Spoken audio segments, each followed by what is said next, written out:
Activists marking International Women's Day are shining the spotlight on Iran, where thousands of schoolgirls have been targeted in a wave of suspected attacks using some kind of poison gas. The attacks began in November in the midst of unprecedented nationwide protests against the regime and its denial of basic rights for women. Iranian parents and teachers have been holding protests in cities across the country, with many of them blaming the regime for either being behind the attacks or allowing them to continue. Masih Alinejad is a women's rights activist and a journalist. Masih, it's good to speak with you again. Thank you so much for hosting me. We've been following this horrible story of these intentional poison attacks on schoolgirls in Iran. Why do you think young schoolgirls are being targeted? This is very, very clear to us Iranians. The Islamic Republic is angry with brave women of Iran who were actually leading one of the most progressive revolution, which is called Women Alive Freedom. You remember the strong and brave women were removing their hijab in public, tearing down the pictures of the Ayatollahs, Khomeini's photos in schools. So that is why we believe that this is a revenge by the Islamic Republic against brave girls and women who became a nightmare for the Islamic Republic of, the gender apartheid regime in Iran. Right, so the regime says these attacks are intentional, but hasn't really investigated them for 3 months at least. So several people were arrested just this week, allegedly linked to the poisonings. You're in touch with parents and students inside Iran. What are they saying to you about the regime's explanations? To be honest, we all know that that was intentional. But the thing is, when the Islamic Republic admit that, it just reminds me of the time when the same regime shot down the Ukrainian airplane. If you remember, after 176 innocent passengers, including Canadians, got killed, the Islamic Republic were denying that. But because of public pressure, because of international pressure, they had no option but to admit that. This is the same case here. So they admitted that because the parents were angry, teachers were angry, ordinary citizens using social media, Twitter, and showing their anger. And that's why they said, yes, this is intentional. And the Supreme Leader Ali Khamenei said that they have to be punished, those who targeted the schoolgirls by chemical attacks. But the thing is, the parents, students who I have been in touch with them directly saying that they don't have any hope. They don't believe that the Islamic Republic can do an investigation because they are criminals. You cannot ask criminals to investigate on their own crimes. What happened when they said that we're going to investigate about the Ukrainian airplane which was shot down by the Revolutionary Guards?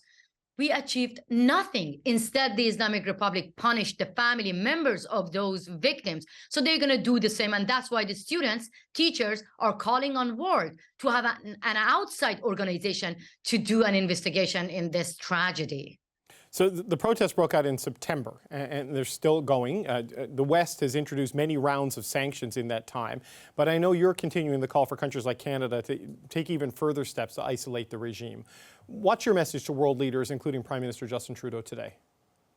Let me be very honest with you. Sanction is good. Sanctioning the killers is good, but it's not sufficient. I want Justin Trudeau to think about it. If it was his own daughter, if it was Canadian girls, what would have been the reaction of Canadians? What would have been the reaction of Justin Trudeau and his, ministers, his government? I want the same. The Islamic Republic is killing innocent schoolgirls.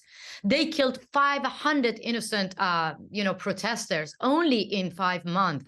They hang innocent protesters, and now they are trying to, push back these brave women and stop upcoming uprising. So that is why I believe that Justin Trudeau and his allies, the U.S. government, the European countries, they must isolate a gender apartheid regime. The way actually they treated these democratic countries treated South Africa during the apartheid, a regime which do not allow women to show their hair, a regime which do not allow women to sing, to dance. We are second-class citizens. Women face rape. Women face, a lot of girls, they lost their eye. They were shot in their eyes just because of demanding freedom, dignity. If you don't call it gender apartheid, then what do you call it, Justin Trudeau? That is why we believe that this is the time that the democratic countries must be ready to accept an Iran without the Islamic Republic. They have to put the Revolutionary Guards in the terrorist list and recognize one of the most progressive revolutions taking place in Iran. You've met with some political leaders. I wonder what your sense is of how they view that Iran without the Islamic Republic. Do you get the sense from speaking to Western politicians and others that this could overthrow the current regime? So far, I haven't had the chance to meet with Justin Trudeau, but the other leaders that I had the opportunity to talk to them, they are worried about the future of Iran. They say that Iran might be like Syria, like Libya. But I want to make sure that they have to understand that we have rich history, and they have to compare our country with our own history. Recently, all the opposition figures got united. We are now having an alliance for democracy based on our charter, which our charter is based on human rights. So we are ready to actually meet with the leaders of democratic country to show them that if you really want a stability in the region, then you have to meet with oppositions and be ready to help us to have a smooth transition from a gender apartheid regime to a secular democratic regime.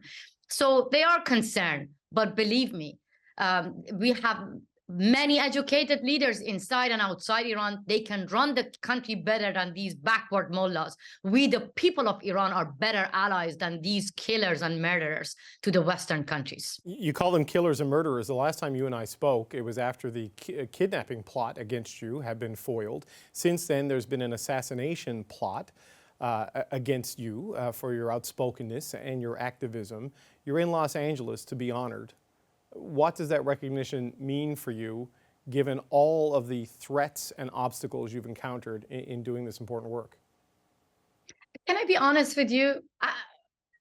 I'm happy because I'm coming from a small village, and being recognized by Time magazine as a Woman of the Year, of course, it's beautiful.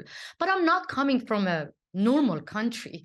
My women, my girls in Iran, they are getting killed.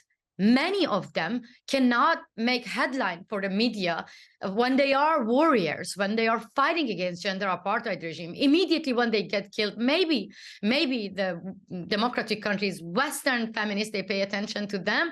But I want the Western leaders, the feminist global movement, to pay attention to the women of Iran and Afghanistan when they are alive. So that's why I have different feelings. I don't know whether I have to be happy now as a Woman of the Year, or be sad that for years and years, women of Iran and Afghanistan have been warning the leaders of democratic countries that do not legitimize the gender apartheid regime, do not legitimize the killers, the murderers, and legitimize the fight of brave women. So I'm going to use this opportunity. I'm very honored, but I'm going to echo the voice of girls who are being shot in their eyes. I'm going to echo the voice of mothers whose beloved one got killed, but they are in prison. Like Nahid Shirpishe, she was in Iran protest with her son. Her son got killed in front of her face, her eyes. Now she is in prison. So I'm going actually to echo their voice and ask the leaders of democratic country, ask the feminist global movement to recognize our revolution. Masih Alinejad, thank you so much for your time. Thank you so much for hosting me.